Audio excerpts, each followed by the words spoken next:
要说大明王朝最惨的战役是哪场，那就一定要好好唠唠土木堡之变这场战役了。这场战役能打起来，说实话真的挺尬的。两帮人为了茶马交易，能有800多个心眼子，谁都不能吃个亏。最后大打出手。然而土木堡之变并非是一场战役的得失，它更重要的是彻底改变了明朝朝堂格局，甚至可以说改变了明朝的历史。今天让我们走进土木堡之战，深入分析当年这场战役中到底发生了什么，又对明朝造成了什么样的影响呢？土木堡之变的起源绝对是当年明蒙朝贡体制之间出现的巨大 bug。洪武永乐两朝对蒙元那是穷追猛打，就差给蒙古诸部给灭了。但是明朝也很清楚，彻底消灭是不可能的，所以采取了经济封锁政策，几乎是封锁了所有与蒙古诸部落的经济往来。这一下蒙古彻底傻眼了，真要打起来我还真不怵你，但是你现在让我放下武器搞生产，这我也不会呀，什么药品生活品弄不出来呀。这一点鞑靼深有体会，生活刚需几乎全部依赖进口。朱棣实际上也是看到了这一点，开始资助鞑靼，以经济诱惑和分化的方式逐渐挑起蒙古内战。就这样，明蒙朝贡体制出现了，并且诞生了有史以来最大的朝贡 bug。明朝薄来厚往的理念，凡来朝使者均给予丰厚的赏赐，并对其封官加爵，如次王或太师1人15表里，其妻每口8表里，1等头目8表里，2等6表里，3等5表里，4等4表里，外有加赐。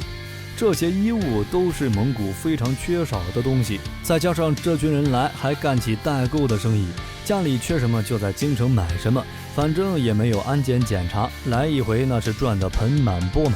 进贡的那点货物，说实话真和得到的没法比，临走还能白吃白拿，皇帝赐宴还能整顿好吃的。蒙古一看这买卖稳赚不赔啊，这就导致了来朝贡的人数从一开始50人增加到了2000余人。野先甚至还玩起了骚操作，直接虚报人数。茶马互市更是离谱，野先和大太监王振上下其手，上中下3等马不断操作，以次充好。不过王振也是贪婪，直接给野先出卖了。就这样，贡马事件成为了土木堡之变的导火索。不得不说，英宗也算得上是历史上最倒霉的一个皇帝了。祖父2代皇帝走得早，从小跟着太监厮混，把太监太当回事了。御驾亲征不带着几个靠谱的将军，偏偏把自家大太监王振弄成了主指挥。你要说王振阉割人，估计他还有一套，当作战指挥那不是纯在扯淡吗？武器装备粮草等一系列后勤问题压根儿就没解决，王振就带着英宗上了战场。更离谱的是，王振连最基本的战场情报都能读错，一群人拿着假情报或垃圾信息在这里分析局势，甚至当年明英宗集团按照收到的情报分析推演，理论上明朝军队前方的预定水源地作为长城以内的地区是不应该存在敌人的骑兵，整个部队是一个倒梯形阵型，目的是防备后面野先率领的瓦剌军追上来攻击背后。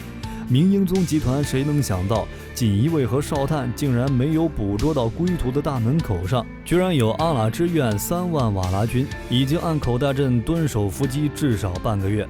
这种连基础情报都能错的部队，焉能不败？英宗20万大军就给那旅游挨打，老天爷都看不下去了，连下暴雨劝英宗班师回朝。毕竟大军粮草补给不到位，再加上吃了这么多败仗，军心早就乱了。此时王振也有了退意，于是下令班师回朝，但偏偏撤退路线路过王振家乡，这货怕大军毁坏庄田，携带大量物资改到宣府。大军为了等王振的物资，被野先的瓦剌大军抓住，最终明军被困土木堡，明英宗被俘，迫使大明进入北京保卫战。英宗也成为了历史上最耻辱的皇帝之一。不过仔细想起来，这起事件的发生真的全怪明英宗吗？在我看来并非如此。虽然明英宗确实过于轻信太监，但明蒙朝贡这项制度才是真正的罪魁祸首。这项制度极大地增加了蒙古部落的野心，同时也过度消费了明朝国库的支出。当然，明英宗过度轻信太监也是很离谱的一件事儿。真正的男人不听信，非得听不完整男人的话，可以说是被太监坑惨了一任皇帝。除了太监坑他以外，国内外各个势力都在坑他。明军在明蒙朝贡时期，郭靖等人居然敢贩卖大量盔甲、弓箭、冲炮给瓦剌使臣，甚至戍边将领还会通过军火交易来保障边境安宁、合作发财。更有甚者，京城高级官员还收受贿赂，将大量情报售卖给瓦剌。保尔干更是临阵倒戈，可以说此时的明朝已经坏在了根子里。这起失败也直接地改变了明朝的历史。此时许多人会说，明英宗被抓其实也没那么尴尬吧，后续不是有皇帝上位了吗？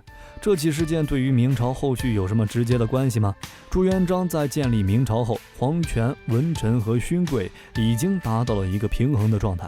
这个状态很大程度限制住了文臣的发展，因为那群勋贵个个是扛把子的人物，但是土木堡之变，勋贵武将几乎损失殆尽，文臣集团也是不怕死，直接抬上去一个新皇帝。更离谱的是，北京保卫战还真就打赢了，勋贵武将在朝堂上再也没有了话语权，文臣集团彻底上位，明朝的势力结构发生了转变。那一战过后，武将集团再也恢复不到战前水平。或许很多人会认为，你这不是瞎扯吗？明朝北方的军事力量还是很强的呀。但是南方呢？北方毕竟是老巢大本营，军事力量强也是应该的。谁让天子守国门，君王死社稷呢？边患如此严重，不固守北方，明朝早就没了。但是南方就很薄弱了，于是倭寇在万历年间横行霸道，而皇帝在倚重文臣集团后，只能和太监抱团取暖。要不说英宗这个人记吃不记打，王振都给他霍霍成这样了，太监集团居然还能活下去，也是个奇迹。土木堡之变可以说是明朝最大的转折点，这个转折造成了重文轻武的局面。更重要的是，各个少数民族也看到了明朝并非是不可战胜的，为女真的崛起埋下了伏笔。那么各位小伙伴，对于土木堡之变你们是怎么看的呢？欢迎评论区留言讨论。揭开历史面纱，探寻神秘冷兵器。本期的分享到了这里就结束了，喜欢冷兵器的朋友可以点个关注，下期和您分享更精彩的内容。我们下期内容再见。